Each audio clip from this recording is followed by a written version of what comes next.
Welcome to the Verdant Verdict Sports Show. I'm your host, Jacob Verdant. We did it.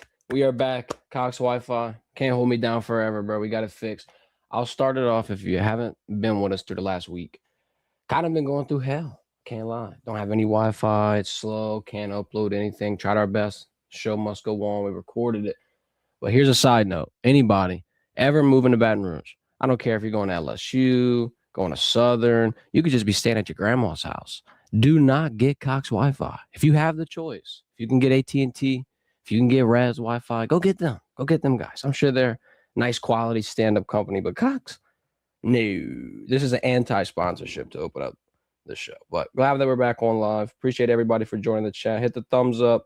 Drop any questions you got. We're going to be diving into this portal saga. I mean, 1 minute is Sam Levitt. The next minute is Desmond Williams. We're going to be trying to break down everything in between.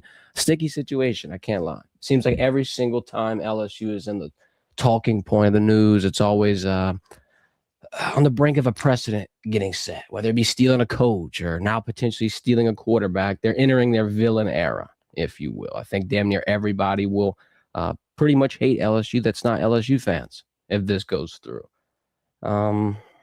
Got some basketball stuff we're going to talk about as well. Then at the end of the stream, we'll have our guy, Sports Beer Jokes, hop in, talk Saints, talk Tyler Shuck, see who's getting shucked tonight. Horrible into the season for the boys. But look, you can still celebrate. I mean, you got your win streak. You got the 8th pick in the draft. You're a couple of moves away from being able to be a player in the NFC South. But it's neither here nor there. We'll get to that throughout this show. Glad to be back, though. Like I said, thumbs up. Yeah, Cox Wi-Fi. Y'all did your job. Appreciate it. Here's the first thing that we haven't gotten to talk about yet this week. Kawan Lacey, he decides to return to Ole Miss next season, and he will join Trinidad Chambers in making this decision. I'll say this. Look, a lot of people don't want to hear it.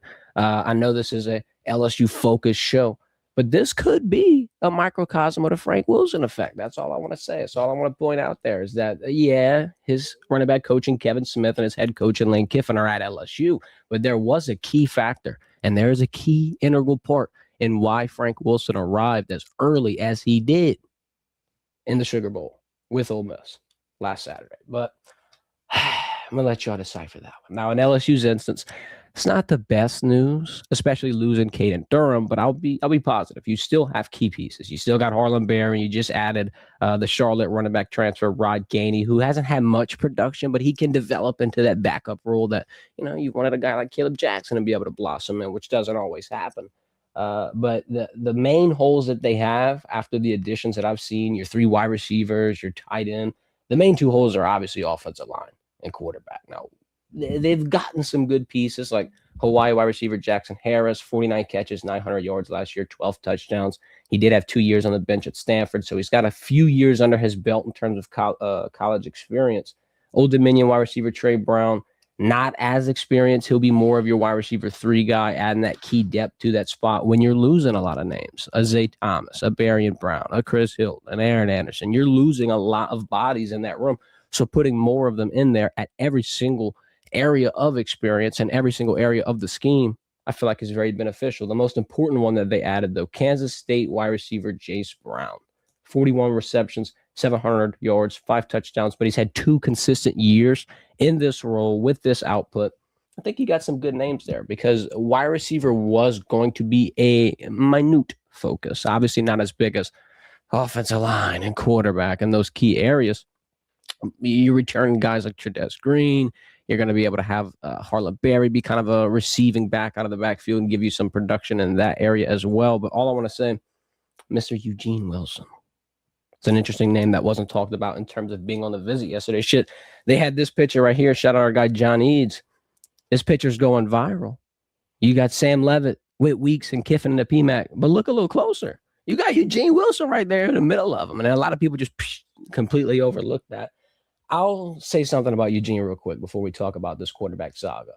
I watched a few of his highlights, watched most of his film. He reminds me of like a Amon-Ra St. Brown. And that's a weird comparison. I'll explain it, though. It's about the variety or like the diverse skill set he possesses. He's a vertical threat, sure, yeah, but then you can throw him east to west. You can have him use his speed laterally across the field. Shit, you could put him in a backfield and have him carry a ball from the backfield through down 20 yards down the field. He is explosive in just about every area and putting him in a Lane Kiffin offense next to a Harlan Berry, next to a Trades Green, maybe a Desmond Williams, you're going to be able to have a lot of fireworks on that side, if you will, especially for a team that didn't have any fireworks all season long in terms of lackluster offensive production. So, I mean, one, anything's an improvement at this point. Two, with the direction that you're heading in, it seems like they're going to be able to be one of the better offensive turnaround stories, at least, especially if you've got these two quarterback options, because it seems like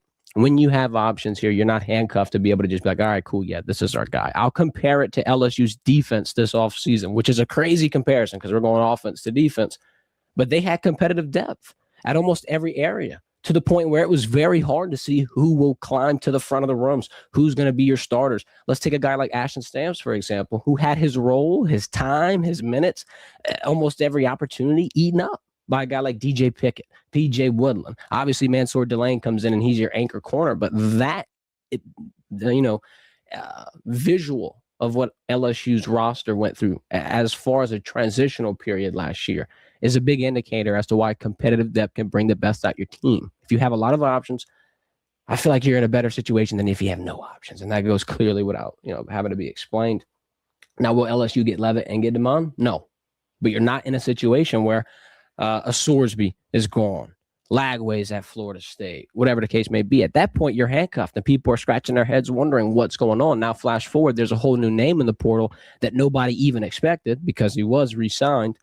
And things just got a lot more interesting. Now, for Sam Levitt's case, I'll just talk about a couple of these. One thing that I think sticks out to me, obviously the film's really good. I think he's a decent option. I think you can deem him a two-way player.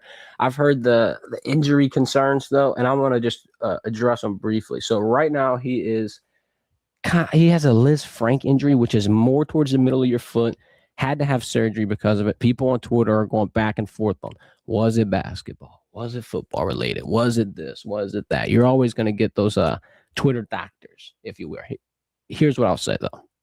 I think in terms of his health, that's the only thing that has bothered him. I went back and looked 2 years ago, 3 years ago, high school days. There hasn't been anything major. The only thing you can see is maybe a rib injury.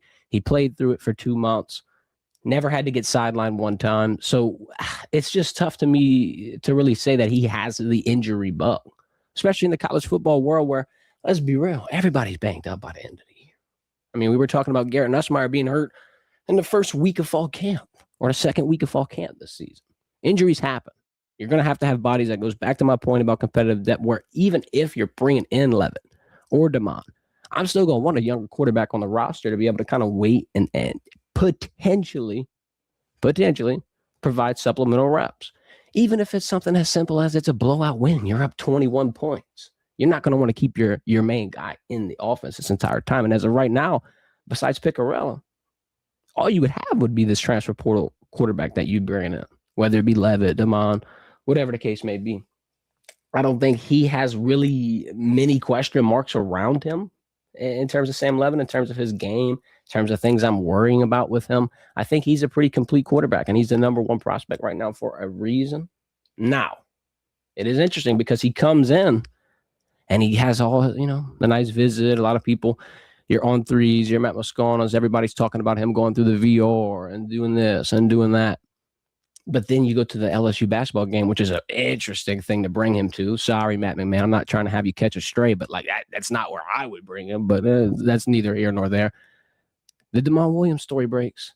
And then all of a sudden, Sam's got a visit to Tennessee today. Now, I'm not trying to read between the lines too much and try to read the tea leaves, but I'm just saying, if that was Lane Kiffin's guy and LSU was all in, you would think they wouldn't allow him to leave the building without signing anything. Now, I'm not trying to say that the deal would be done. Maybe Sam wants to do his due diligence and go through every visit that he had already had scheduled. Very possible. Kind of came left field, though. And it's one of those things that makes you think, is LSU reevaluating their options? And I think it could be a real possibility here. I got Coco in the chat. What's going to happen with this lawsuit? Nothing. Like the legal system, I'll summarize it for anybody that doesn't have familiarity with it. It takes buku long. Matter of fact, I even looked at a situation Wisconsin and Miami had the same thing happen this offseason with a DB named Xavier Lucas. Newsflash, yes, Xavier Lucas played for Miami this year. Matter of fact, he's playing currently in the college football playoff. Nothing's happening. That lawsuit's still ongoing, getting pushed back. You know how long courts are going to have to go back and forth and argue and tug of war and just, you're not stopping DeMond from leaving. If he wants to leave and enter the transfer portal, he's gone, bro. Because the best case scenario for Washington, somehow, some way, is they get a ruling and then DeMond sits on the bench pissed off. Like, he's not playing in that uniform again. With this type of things are a huge fracture point. I'll even go back to some people were pointing out the Lane Kiffin situation was similar. We're like, okay, cool, he's hearing out his options. Some people call that due diligence. Some people say that's going to piss off people to a point of no return. And in Desmond Williams' situation, I think he's already pissed off a lot of people to the point of no return. I mean, they were saying they had a celebration of life ceremony for somebody yesterday, and Desmond wasn't even there. Now, I'm not confirming it. I'm just saying, like, that would be a decision, in my opinion, that would fracture relationships beyond repair at that school. My point, though, is that this lawsuit is not going to stop anything. It hasn't stopped. Maybe it'll set a precedent because, as I said at the beginning of the show, LSU's always, at least this offseason, in the talking point of tampering, or they're doing this, or this is wrong, or this is broken. Now, I'll agree with the last comment. It's broken. College football has been broken. Our guy, Jeff Landry, who puts his 2 cents in about everything, was agreeing to that point as well, saying he got an up-close and personal spot to how broken college football really was in terms of stealing Lane Kiffin and getting Ole Miss as head coach and all the staff that came around it, the portal talk, this, that. There definitely is changes that have to be made. And I hate to be this guy, but I'm just saying they're not made right now. So you really can't hate on them for utilizing the system that everybody else is utilizing. Because I'll ask you this one question. Do you think LSU is the only school tampering right now? Do you think that they're the only school contacting people who are re-signed to revenue share contracts or whatever the case may be? The answer is no. And I want to ask this as well. Is Desmond Williams even only going to be recruited by one school? Sure, he enters the portal with the do not contact tag. In my opinion, it almost would be too obvious if just LSU's talking to him. If just LSU's the only school, if that's the only place he'll visit, the only place he'll engage with, in my opinion, it'd be smarter for all parties to have one or two other schools on the mix. At that point, it muddies the water, doesn't put the blame on one person, and then it just adds to the point that I'm trying to make, that everybody's doing it. So am I going to single out LSU and blame just them for doing it? No, this is the system. If there's a lack of rules, you can't be upset for a university at bending them. The clear answer to all of this, to help everybody, whether it be a Washington and Ole Miss and LSU or just every single school in between, you got to have some type of commissioner or some type of body that puts the rules in place, enforces the rules evenly across the board. Then I think you're going to be able to see some structure. Jay Wood's in the chat saying he heard Oregon's interested as well in Williams. It makes sense. Because if it's just one school, one university, the intention kind of is a little interesting. And adding to the point about Taylor, no way Washington pays $4 million to sit on the bench. Then what are you going to do? Because he already has expressed he's not playing for you. He doesn't want to. I'm entering the portal. I know that you gave me $4 million. I can go get almost $6 million somewhere else. Look at what Sorsby did to Texas Tech. That might have been the domino falling right there.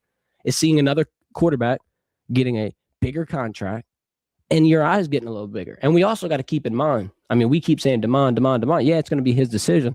He's still got people in his ear, whether it be his agent, his family, a former coach, a teammate, whatever the case may be. This isn't just going to be him exploring these options. Matter of fact, when the call came in, it probably didn't even go to him. It probably went to the agent, who then planted the seed. And then now here we are with him entering the transfer portal, breaking that agreement. I mean, I'm not going to say I don't blame him. It will be interesting. This will open the door to a lot of changes. I think the biggest one is going to have to be a commissioner, somebody that's going to be able to be the face, that's going to be able to be, the a-hole, if you will. Okay, y'all did this. Now here's the repercussions. Here's what's going to happen. Here's how we're going to follow suit afterwards. It'll be interesting to see how it goes, though. I can't lie. Twitter's jumping. Though. You even had last night, the man, All Things Go, camping out in the bushes at LSU football lobs, going back to his natural habitat, man. Shout out to him, bro. He committed. He had pictures of SUVs pulling up. Now, I can't confirm or deny. I'm just saying he's out here in the weeds, dog. Like if that was how short that turnaround was from him in the middle of the LSU men's basketball game, Damon entering the portal to private jet, Baton Rouge that night, how insane. What an insane display of resources and intent. Because, I mean, with that shows, hey, we're all in, buddy. We need you here right now. We need you here ASAP. No Rocky. I mean, phew. I think that goes to show exactly where LSU would be at this point in the collective, in the NIL world. Now, I want to talk about this, too, because some people are bringing this up. And I mean, I don't – I'm not the biggest griper on this subject. I know a lot of people, it's kind of touch and go, but I think even for this day and age, it's kind of going to dwindle. The size, people are saying he's undersized. He's 5'11", he's 190. Yeah, he's not the biggest quarterback, but at the end of the day, I'll compare him to a guy like Bryce Young, who just won an NFL division, by the way, the division that most of your favorite teams in, the NFC South, Carolina Panthers quarterback. He ain't the biggest guy in the world. He's making it work. When you're mobile, I mean, traditionally, a pocket passer that's smaller will have a tough time in the pocket. You got tall guys in front of you. It's just simple. 6'5" people, damn near a foot taller than you. Then you got to add the defensive line in there too, throwing their hands up. You got to add the linebackers standing through the holes and the gaps, and you're not able to just see the field as clearly or as freely. But he's moving around. He's mobile. He's rolling out. He's making the defense guess. That weapon in your skill set as an offensive play caller is everything. Because not only do you have a 6'7" tight end / wide receiver hybrid in Trudez Green, who's going to catch everything, one-handed, it don't matter. He's going to catch everything. Now you got Harlan Berry returning. You would add this to the mix. I mean, you would have so many weapons and so many ways to keep the defense honest and attack them that they almost wouldn't be able to get into their groove the entirety of the game. Because after you're done scheming for Trudez or scheming for Damon, you just move on to the next. And then you can constantly have that open play call all game long. And in terms of his statistics, last year, 3,000 pass yards, 25 touchdowns to 8 interceptions. He even had 600 rush yards on the ground. Listen, I want to say a statistic, a verdict next-gen stat, if you will. And I'm just going to call a spade a spade. He would be LSU's leading rusher. Caden Durham was LSU's leading rusher with over 500 total yards. Damon would have 100 more yards than he would have had. You can go back to the days where Jaden Daniels is your leading rusher and obviously one of the best passers. I can't lie to you. I think this is an interesting – I don't want to compare him with Jaden Daniels. I'm just saying you can have an offensive output similar to Lane Kiffin, Trudez Green, Desmond Williams, Harlan Berry. It just sounds good, doesn't it? I can't lie. Okay. Let's switch gears here. I'm going to go look into the chat, see what y'all guys are talking about. Yeah, Jay Wood saying previous situation similar, still pending. Yeah, I agree. That's what we were talking about with Lucas. It'll be interesting.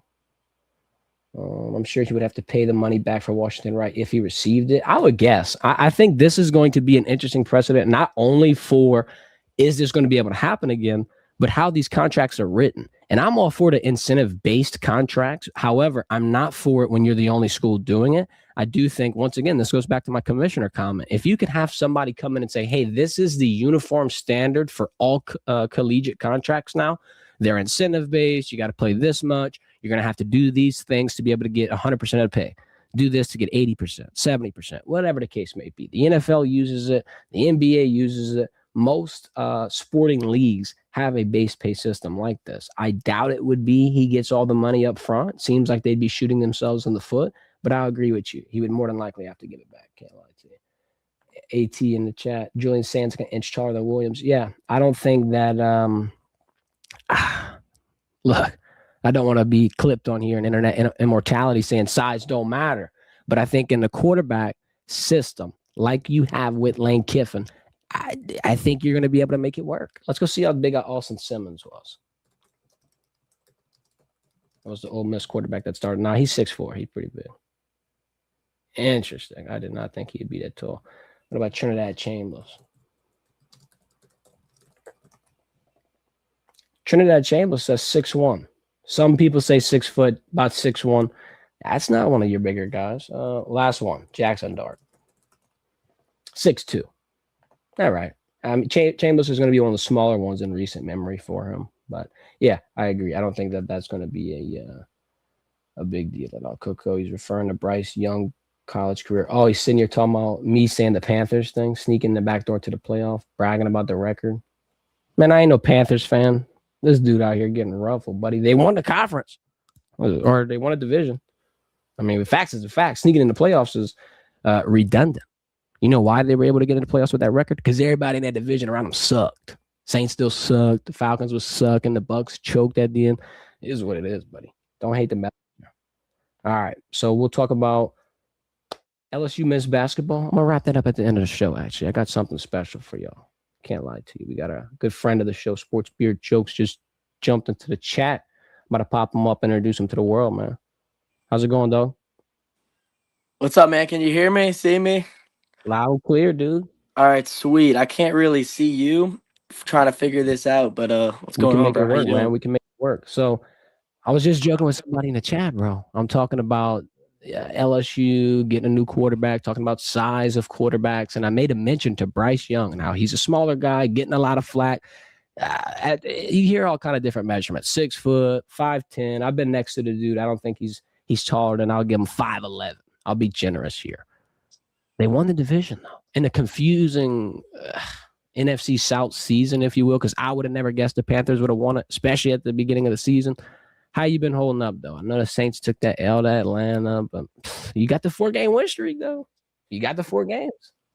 Yeah, I mean, obviously it sucks to end the season losing to the Falcons, getting swept by them. I think that's the thing that stings the most with this year is not beating the Falcons because I don't know about you, but I live on like an internet discourse like Twitter, TikTok, talking with Falcons fans. So we're gonna have to live with that the whole off season. That fan base having that on us, but I think there's no denying out of the 4 NFC South teams, I think Saints fans absolutely have the most to be excited about um, regarding the future. And that's because I think, without a question, there's no doubt that this is the best draft class we've had since 2017. You look at Tyler Shuck, Kelvin Banks, um, even guys like Devin Neal, Quincy Riley, Jonas Sanker, Danny Stutzman. Like these guys are all guys who play pivotal roles in that December win streak. We went 4-0 in the month of December. Yep. Like I don't care who you play or what your record was before that. Like that says something about your team. 4-0 in December in the NFL. They finished the season playing their best ball, and the young guys had a lot to do with that. So credit to Kellen Moore and Doug Nussmeier, Brandon Staley, that whole staff coming in year one and getting these guys to finish the way that they did. Yeah, I want to talk to you about Tyler Shuck, bro. Getting shucked tonight. We getting shucked tonight. It reminds me so much, which is such a crazy comparison, but it really does remind me of the Jaden Daniels story because Jaden Daniels comes in that first year at LSU. Everybody's got so many question marks. He's more of a running back. He's got to throw the ball. Where's his decision making? And it just completely flipped over on its head. Obviously, he wins the Heisman, puts together one of the best offenses at LSU. And then with Tyler Shuck, through the last 4 weeks, 5 weeks, bro, he's had 290 plus yards, total yards, every single week. Matter of fact, dog, he scored a damn rushing touchdown last week. So what have you seen from him, his growth, and just Saints fans completely flipping around and like just loving him like he's one of their own now? You're talking about Shuck? Yep. Yeah, man. I mean, I had never watched the dude play. I think that's most Saints fans. Maybe I tapped into a Louisville game and didn't really remember. But when we drafted him, it was kind of like a head scratching moment. And I think I, at least on my account, was very hesitant to um, you know, shit on the pick or whatever, because a lot of people were, upset. A lot of people wanted Shador. A lot of people wanted Dart. I saw a lot of, there's a lot of Ole Miss Saints crossover with fandom, and a lot of those Ole Miss Saints fans wanted Dart. But obviously we picked Banks in the first round, waited till day 2. It looked like we weren't even going to take a quarterback, which that's personally what I thought we should have done at the time. I just wanted to flesh out the roster. But we ended up taking Shuck and then starting Rattler at the beginning of the year, obviously. And I was hesitant to crap on the pick, as I said. And once they put Shuck in, I don't even know what our record was. I think we were like 1-8, 1-7, something like that when Shuck came in. Um, but he's completely won me over as he's won over every Saints fan, man. He's got a swag about him. Like it's just he's like confident. I think it's because of his age. He's 26. So he's married, he's about to have kids, I believe. Like he's Yep. just got a maturity level that you don't see from a lot of rookies, and that really just carries over. I know I'm kind of pointing out the obvious here, but when I watch him, it's kind of reminds me, this is gonna sound a little crazy, but like Joe Burrow in the way that Joe Burrow carried himself, like just like the poise and the maturity of just like it doesn't really phase him. Like he's just kind of out there playing ball, he's having fun. Um, he's a crafty runner, just a like makes plays in like a super um like sneakily athletic way. And I hate to say that Yeah. because he's white. I hate to say the sneaky athlete thing, but it's true. Like All right. it's just like you wouldn't expect a guy like built like him to like he just kind of moves well, and he'll make something out of nothing and he'll use his legs to extend plays. And I love it. I love it. Yeah. No, I 100% agree with the maturity side too. Because whenever he got drafted, that was kind of one of my takeaways. Trying to pump the brakes with everybody, be like, man, look, well, he has 5 years in college. So if you had to look at all of the quarterbacks available, one would think he'd be the most pro ready, which is such a cliche term because what makes a pro ready could be a million things. It could be the scheme that he was playing in college. It could be how high his damn IQ test that people love to throw around is. There's a lot of different factors, but I do think being in a system, whatever college system you're in for that set amount of time, it does something to you. You're able to see certain things, be around certain people. You get the grip a lot better than somebody who, is a 3-year pro. And I think his results have definitely been able to speak for that. Now, this is a little premature, and I like to make fun of a lot of people for making mock drafts because it's like, bro, you don't know. You know what I mean? Right now, the Mhm. teams don't even know. They're in the playoffs, or most teams, not the Saints, God bless, not trying to send y'all astray. But most NFL scouts are going to wait until that Senior Bowl, and pro days, the combines. That's when you're really going to get a good grasp on who teams will potentially be looking at. For the Saints, though, at the 8th pick, you got any early, I'd say, positions you're focusing on, areas that you would really love to see the Saints pick?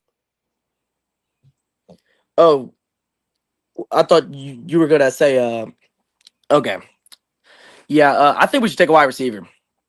I really like Mekhi Lemon out of USC.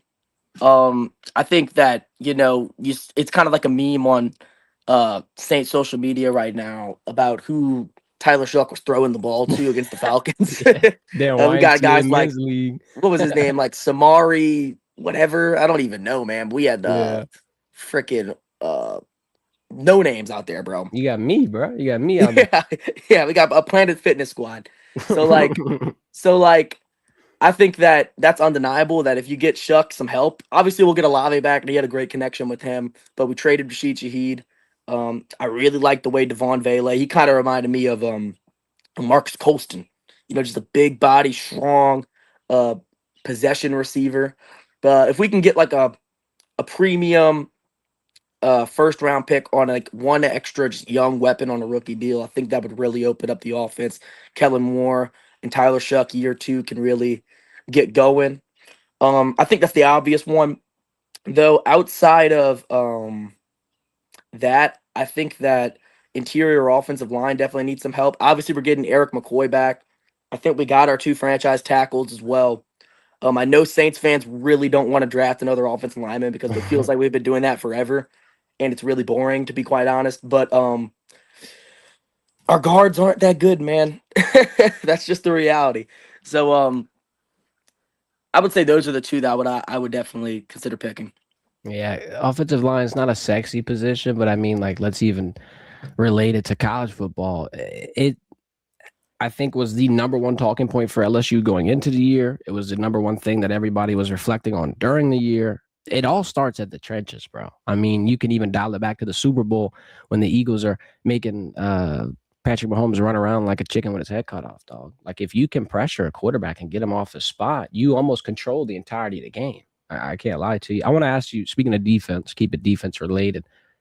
Cam Jordan, Demario Davis, what's the time left on them? I think if anybody were to play, let's say 1 or 2 more years, it would be Demario. Cam kind of feels like he's more at the end of his track. But what are your thoughts on those 2? Um, yeah, Saints legends, so they can hang it up whenever they want, and it won't affect the way I think about them. I think that's Hmm. obvious. Yep. But I think that from the Saints' perspective, you just gotta look at it like, look, we're gonna keep you as long as we can. Um, like we're not. There's gonna be no pressure on them to like make a decision one way or the other. They've earned the right to make that own decision. So like, it doesn't. There's really nothing that I could tell you because it's like it's up to those guys. It's up to Demario and it's up to Cam Jordan. However, if I had to guess at the beginning of this year, I would have guessed that it was the last year for Cam Jordan, certainly. Hmm. And then Demario probably 2 years max. As well. It could have been his last year. But I think that, with this whole Tyler Shuck thing and Kellen Moore coming in the way that this new staff did and finishing the year that we did, and there's just the overall excitement around the franchise. That might, if anything was gonna buy them some more time or buy us some more time with them, it would be that. It would be a chance to actually play winning football again Hmm. next season. So hopefully they're thinking the same way that I'm thinking, which is, look, you're still playing good ball. We got a really nice draft class that just came in, a coaching regime that clearly has got the boys fired up and bought in, and a QB. So we could use your help and make it a playoff run in 2026. So take it year by year. Yep. So I would For, hope that would be the thought process with them. for Cam Jordan, dog, yeah, he had 10.5 sacks. So I mean, that's a look. Led the team in sacks. If you putting up double digits, baby, I mean, you still got a little bit of juice in you. Come on, man, you got a little bit. What jersey you repping right now? Is it Alvin Kamara? What we Yeah, I rocking? got the AK jersey on. Okay, all right. I don't have a Legit. tripod or anything. I'm holding this phone. The grind. I respect it. Yeah. What do you think of Alvin Kamara this season? Yeah, some people thinking, well, maybe we should have handed him off, traded him, get some value. Now the value's dropping. Are you still riding? You still riding for your boy? Oh, of course. He's one of my favorite players ever. If not, actually, no. Drew Brees obviously is my favorite Saint, but Kamara's up there for sure. Um, I want him to retire a Saint. There was a time where I was like, "Oh, we should trade him and get him a ring," but I think, and I don't want to speak for him, but as from media, um, discussions that he's had with the media, he's made it pretty clear that I don't even think he's really interested in ring chasing. I think he's just happy in New Orleans. He wants to retire a Saint from what he says. Yep. So if that's really the case, if he's being truthful with that, hell yeah, I want him to retire a Saint. I don't want to see him in another uniform. He's another one of those guys. We're just talking about Demario and Cam that are from that old Sean Payton, Drew Brees era, from like the late 2010s, that's still playing good ball. So it's like, why not keep him as a luxury as long as you can? Have him as a locker room guy, and also as just a really good football player. You Yep. know, so I think he's kind of in the same boat as them. Obviously, I think he could play a little longer, but running back shelf lives also are shorter. So, and we got Yeah. guys like Devin Neal.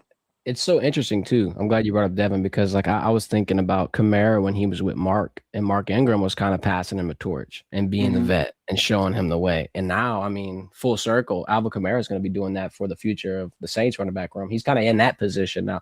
I looked it up. He said something about if the Saints traded him, he would retire. So yeah, I feel like he's pretty locked in the He black. said that. Yep. That just makes me love him even more. Come on. Come on. I want to talk about Shuck having an aura, dog. If anybody on the Saints roster got aura, I think Oh, it's AK. he's the epitome of aura when it comes to the New Orleans Saints, bro. Man, I remember his rookie year. He came in, and you had that. He had the freaking grill, and he was Yeah. eating the airheads, boom and zoom. And then after his rookie year, you had the slippery highlight tape on YouTube drop, bro. With the slippery Migos song, and there was no. I want to hear your opinion on this. All Like right. Alvin Kamara, he's kept the same level of production. It's dwindled a little bit, obviously this year with the injury and stuff. But his early years, like 17, 18, there was just like an eye test thing that, like, that's just the greatest running back I've ever watched. Like, just the ability to make people miss and just like the nonchalantness about him on the field, like the way he ran. Um, he was slippery, bro.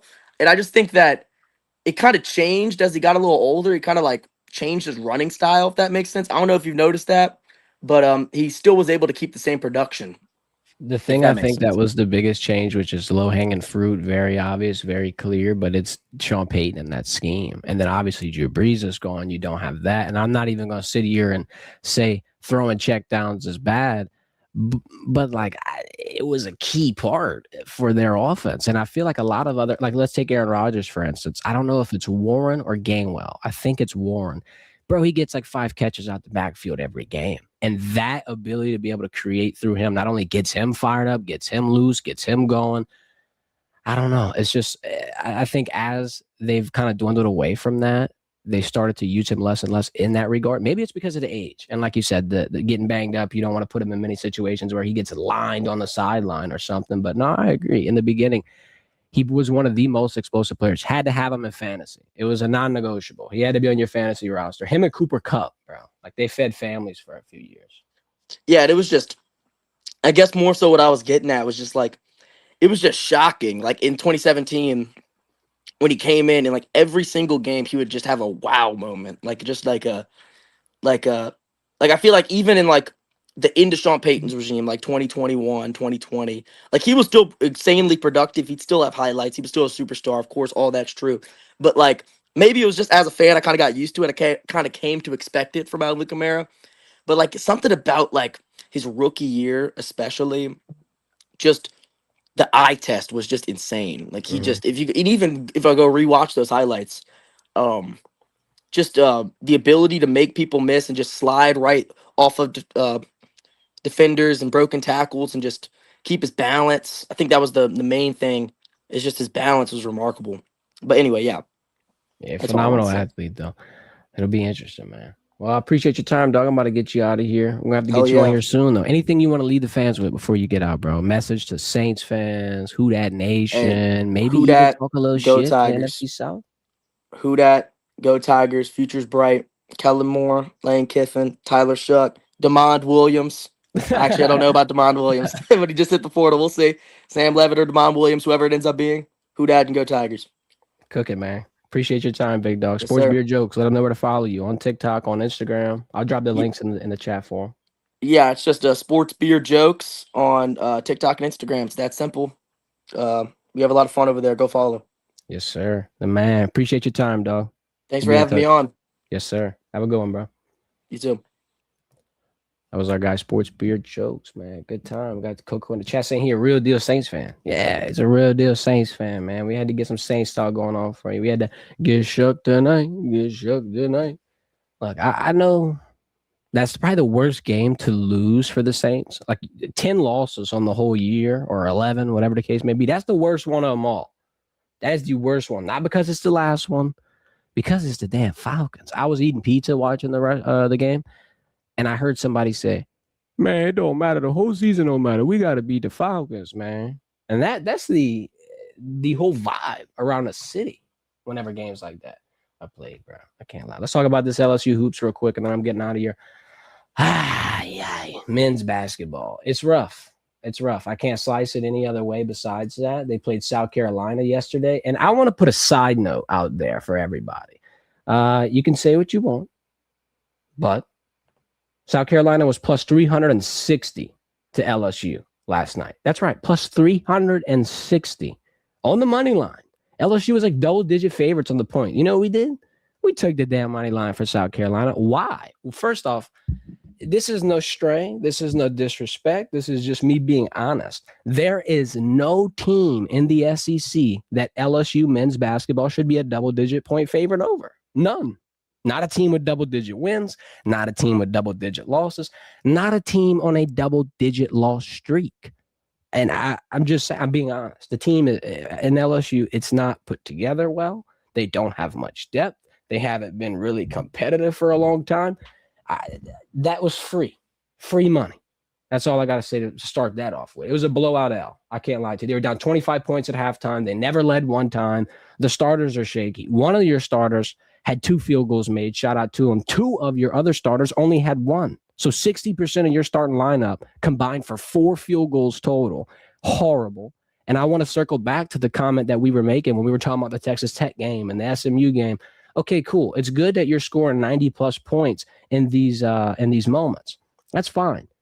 What are you going to do when the starters do not produce and the bench is just sitting there like a deer in headlights? Well, you're going to get steamrolled. It's the easy answer, and that's what happened last night. And I don't want to be a prisoner of the moment or be over dramatic and all this good stuff. If you keep playing ball like this, you're not going to finish the season with this head coach. And Matt McMahon, great guy, stand-up guy, but being a nice guy doesn't get you in the door as an SEC head coach. Like, you have to be able to win to stay there and produce there. You got so many resources being allocated to the program too. Like, it just doesn't seem like it's clicking, and it hasn't for a variety, like 3+ years, 4 years at this point, it hasn't clicked. I'll go out on a limb and say if you suffer a handful of losses like this before March, you're not going to have a head coach, because you're not even going to have tournament dreams. Like, it was tournament or bust in most people's eyes for LSU to be able to even keep Matt McMahon. In most people's eyes, I don't see how you're even thinking the NCAA tournament is a legitimate possibility with what you've seen. I can't lie to you. And like I said, I hate to be prisoner of the moment. Maybe they can prove me wrong, but it's just the bench is not mustering enough. This is when the lack of depth shows. This is when it shows that LSU's team is built on a weak foundation. When the starters go out there, they can't get going, and you got nobody on the bench as a pick-me-up. It's a problem. You're going to need to have a second unit at the very least. And under the rim, I feel like they're getting absolutely just slaughtered, even from beyond the arc. I'm sitting here talking about the paint. The three-point problem is a huge issue as well. LSU shot 32% from three. South Carolina shot 57%. The biggest takeaway that I got from the box score, Elijah Strong, the Gamecock forward, bro, he had 30 points. He went 4 of 4 from three. He's stretching them out, keeping them honest. 12 points from beyond the arc alone.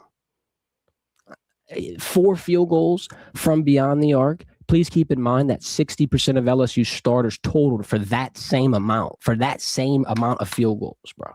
Like, you're in a spot where I think you got one player damn near beating the entirety of your offense. And it's a problem. Now, do you have moments where mismatches are apparent? Yeah, that's fine.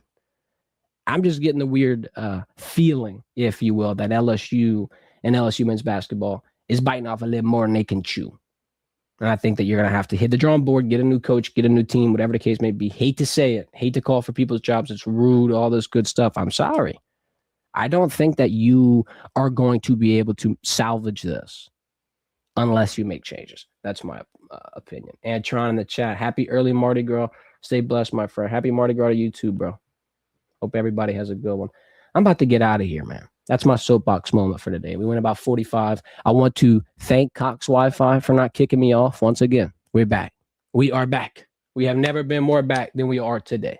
9 a.m., Monday, Wednesday, Friday. You know the drill. We changed the time. We'll be back live again on Friday.